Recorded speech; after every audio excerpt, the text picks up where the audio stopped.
Hello and welcome back to the Red Fox Report alongside Will Rosen, Tommy Armstrong, and Nick Chiarito. I'm Dan Aulbach. It's a softball exclusive, and Tommy's going to start us off with some softball against Siena. Marist on a 19-game win streak heads to face the reigning MAC champions. Top of the first, Red Foxes up 1-0. Samantha Rogers, runners on first and second, pokes one the opposite way in between the first and second baseman.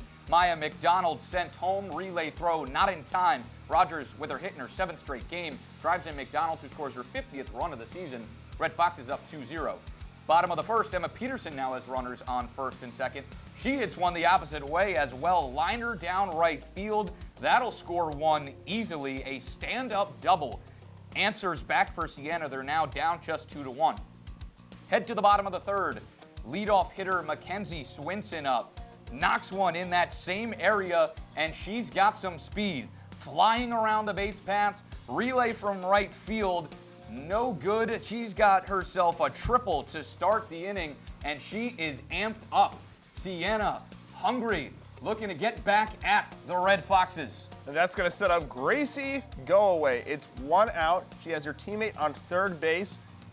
And here comes the pitch. She pokes a fly ball down into center, and that one certainly won't go away. It's Caitlin Husick on it. The tag is on, race to home. Swinson in safely. Go Away does her job, ties things up at 2 apiece. It was a pitcher's duel from then on out. 4.5 frames of scoreless softball. We're going to go into extras. Bottom of the 8th, it's Gianna D'Amiglio with runners in scoring position, 1 out. She grounds the ball the opposite way. It's bobbled by Sienna Kunze. Botch play with a game on the line, no play at the plate. Pinch runner, Jaslyn Small-U gets home for the walk-off. Siena takes a nail-biter in Game 1, handing Kylie Myers her first loss of the season, 15-1. Game 2 would be another low-scoring battle. The Red Foxes would get out to a 3-0 lead. Siena would battle back to make it 3-3, but after 8 innings tied up, the game would be called due to darkness. Siena wins the doubleheader with a victory in Game 1 and a tie in Game 2, snapping the Red Foxes' historic streak. Marist heading to Lawrenceville, New Jersey for a doubleheader as they look to maintain a perfect record. Top of the first, second batter of the game, it's Maya McDonald. This one, no shot. It's long gone. McDonald hits her 18th home run of the season, scoring, and it's 1-0 Marist. Maya just 2 behind her single-season record, but we're going to jump ahead to the top of the third. Peyton Pusey lays down the bud. The ball is not handled by Kendall Rita Fasel, and a run scores as Marist is now up 2-0. Later in the inning, redshirt junior Haley R. hits a line drive single up the middle for a base hit. 2 runs will score, including the unearned run from the error. Score is 4-0 Marist. Later in this one, as we head to the bottom of the inning, bases loaded, strikeout. Nothing going there for Isabella Mannery. Marist held in the inning to 3 runs. The score is 4-0. Bottom of the 5th, 5-3, 2 runners on base. It's Sienna Kunze who gets a ground ball, and she can't field it properly. Throw home, not in time, 2-run score. Marist loses their early lead. It's tied at 5 apiece. In the same inning, runners on the corners would run out. Rita Fasol lines a double into center. There will be a play at home plate, and the runner is called out. But the umpires decide to review, and they will overturn the call at the plate. The runner is safe. Score 7-5 in favor of Ryder. And in the bottom of the 7th, 2 outs, Maddie Gore lines out to the third to end the game. Marist loses 7-5. It's their first MAC loss of the year. In Game 2, we head to the top of the third inning. No score. It's Maya McDonald. Yeah, that'll do it. Maya McDonald sends one for another home run. Her 19th on the season. 2-0 Marist. This one would finish 4-0 Marist. Well, it's not the Oregon Trail, but Marist went up against some Pioneers. Sacred Heart for a 3-game series in Game 1. Samantha Rogers, top of the 4th, rips one into left field for the single-run RBI. Good enough to get Haley R. back home for the Red Foxes' first score of the day. Still in the 4th, Ronnie Howard finds herself at the plate, bases loaded. She smashes it over the second baseman's head. This would bring in 2 runs, giving Marist an early 3-0 lead. Peyton Pusey followed this one up with some routine bat work. Pusey hits a sacrifice fly into left field. Isabella Mannery tags up and makes it back home, and Marist is up 4-0. On the other side of the ball, Kylie Myers was lighting it up. She had 9 strikeouts on the day, many of which were left looking. She ended the day completing the shutout as Marist takes this game one easy, 5-0. A dominant performance on both sides, defensively and offensively for the Red Foxes. They'll take that juice right into game 2. They started out hot. Maddie Pleasance up, single into center with Maya McDonald on third. She'll come in to score early 2-0 for the Red Foxes, but they're not done there. Sienna Kunze provides another hit with 2 runners on. It's actually a sac fly, brings in Haley R for the score. Marist now up 3-0 with 2 outs, but then bases loaded. Maddie Gore double down the third base line. That'll clear the bases. The perfect shot brings in Mannery, Rogers, and Pleasance. Red Foxes with a 6-0 lead after 1. Now Maddie Pleasance on the mound for game number 2, cleans it up there as well. In 26 at-bats she faced, she only allowed 5 hits, inked 11 strikeouts through 7 innings. The Red Foxes clicked on both sides of the ball, and Sacred Heart had a tough time competing against this team. Not done just there, however. Top of the 7th, Anna Sidlowski would come in as a pinch hitter, up 8-0. Bases loaded, shot down the first base line. This would advance the runners, bring in 2. Marist would go on to win 12-0 and sweep the series. Let's see what Coach Asanio had to say after the game. Kylie just throws a lot of strikes. She doesn't walk a lot of people, so they were probably going to be very aggressive. You know, she came off of the worst outing at Ryder where she didn't have her best stuff. But, you know, she really did a good job of pounding their hands and really pounding the zone and making good pitches and making tough pitches for them to hit. You know, everybody pretty much had a roll in the wins today. And it was nice to get, you know, almost everybody in the game. I was really proud of the team effort across the board. We can do as much film, as much scouting as you want, but, you know, when you're up there and it's different than what you're seeing on film, it makes it a little bit tougher. But you know, they made some good adjustments and knocked out one of the top pitchers in the MAC.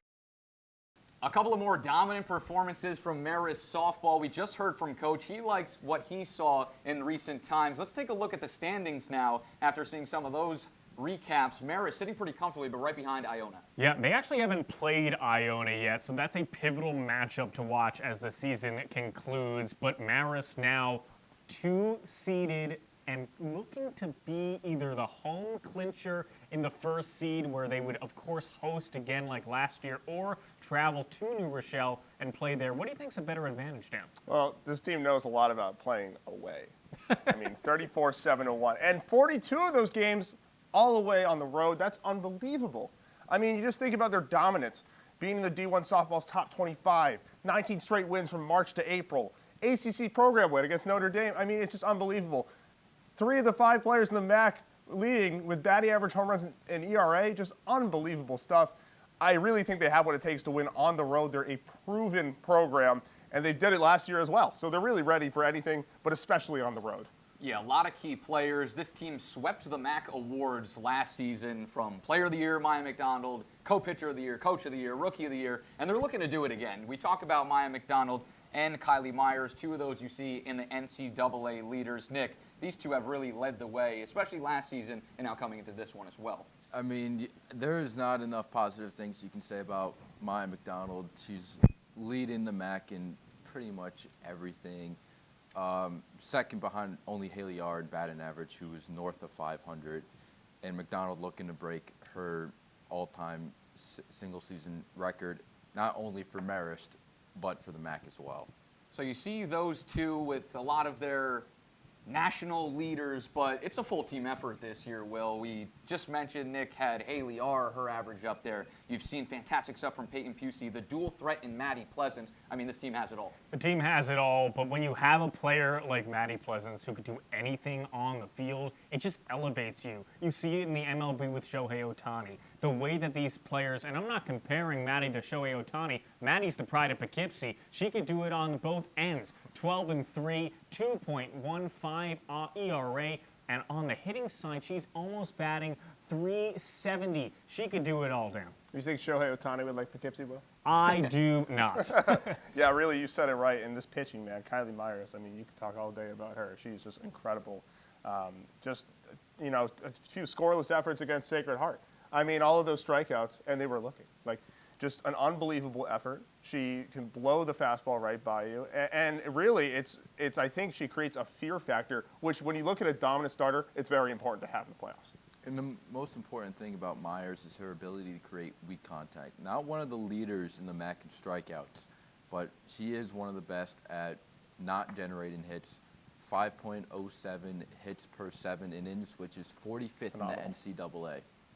And I feel like we know our stuff, but someone who knows their stuff a little bit better. Who could that be? We have our center field beat writer in Aiden Lavin. He talks about this team really putting it together and being a full team effort for this season. Yeah, I think in order to make a deeper push, they've really, given what happened last year, they've focused more on the team aspect. A lot of the players that I've spoken to, they feel as though last year it was the Kylie and Maya show, and rightfully so, because Kylie and Maya are the 2 grad students, and they're very, very talented in what they do. But this year, I feel like everyone's kind of taken a step forward and gotten out of the shadow of Kylie and Maya, and they're playing a more cohesive and team brand of softball. It's cohesiveness, it's together. We've seen the NCAA leaderboards, but a lot of MAC records as well. Haley R., 512 batting average, single season, to be 3rd in MAC history. I mean, she's been fantastic this year, Will. She's been fantastic, and we mentioned it a little bit, but it's not just player performance right now. It's a lot of the vibes. They're really, really high. They're really, really becoming a team. And right now, the field is currently open for play. The field, Marist has not played on it at all this season. And a lot of the off-the-field kind of collaboration you bring back. I know you had a chance, Nick, to speak with a former player who's now an assistant coach. Yeah, so graduate assistant Alyssa Grupp, player last year. She batted almost 400. She's really disappointed that they came up short, and Joe Assanio wanted her to come back, especially since she wanted to get her master's for unfinished business. But her ability, or what she introduced in the fall this season, was during their live ABs the previous years, they would get a stat sheet of how they did in those live at-bats, but she never got any, but there wasn't any way to tell how good of quality they were. So she started filming them, and since they have been the best pitchers and the best hitters going against each other in practice, I mean, there's no better way to practice than to go against the best. And they learned to adjust their swings and their pitches against each other, which has translated into everybody having their best season of their careers. And I didn't know Marist offered a master's in unfinished business. They're putting it together. The film reviews, the batting approaches have changed a lot with their leadoff hitter who gets things started. Peyton Pusey has been phenomenal, getting on base at will, it almost seems, able to steal bases. The speed she showcases, it's off the charts. She's one of the best players in Marist history, right? She has already become a program leader in runs, total runs over her career. She's great on the field, and she's a great community member in this entire community here in Poughkeepsie. She does a lot for Marist Media. She does a lot in her own realm here on a personal level. She's always involved with things, and I think that's what we were talking about a little bit. The vibes are high as we're heading into the playoffs. Not only the vibes, but the confidence, which if we talk about confidence, it's really the most important factor this team has. They were confident last year. They went the distance. However, this team just really has what it takes. They are building on a really successful season. And you said it, if Peyton Pusey is one of these all-time players, the whole team has a stacked list of all-time players. It's really phenomenal. Speaking about last year, speaking about unfinished business, this team, a big-time chip on their shoulder, looking to put together a full season, win the MAC playoffs once again. Dan, I'm going to start with you because you mentioned they've been away a lot so far this season. A key series against Iona to finish it. How important do you think is it for this team to win home field for the playoffs? I think they know what they're capable of, and I think the reason why is you look at some of these wins earlier in the season. Like, sure, yes, Iona is ahead in the standings, but they haven't played. And an ACC program win and also a one-run loss against FAU, who has constantly been a top 25 program in the NCAA, if I'm Joe Assanio, I'm not scared of this team at all. I'm really, and that's so you keep that mantra for the players. Yes, Iona, respectfully, they're very good.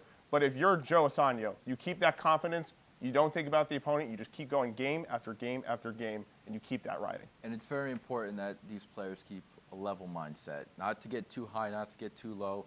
I think the rough stretch that they just hit just came at the perfect time as well after winning 19 straight games. Now they've won 3 in a row, or 4 in a row. And now that they're coming home, looking at add-on, playing Iona the last week of the season, and Iona has a tough stretch coming up as well. And in my line of thinking, I'm not saying for Marist to lose, because I'm, of course, not saying that. But there's also a mindset of you had a 19-game winning streak on the road. Maybe part of it is, hey, of course we would like to host new field, but hey, if we lose these games, we are so confident on the road that it doesn't matter where we play. A big-time expectation for this Marist softball team, and rightfully so. We'll be watching closely. We'll be covering throughout the way. Thank you for joining us on our full panel exclusive coverage of softball on this episode of the Red Fox Report.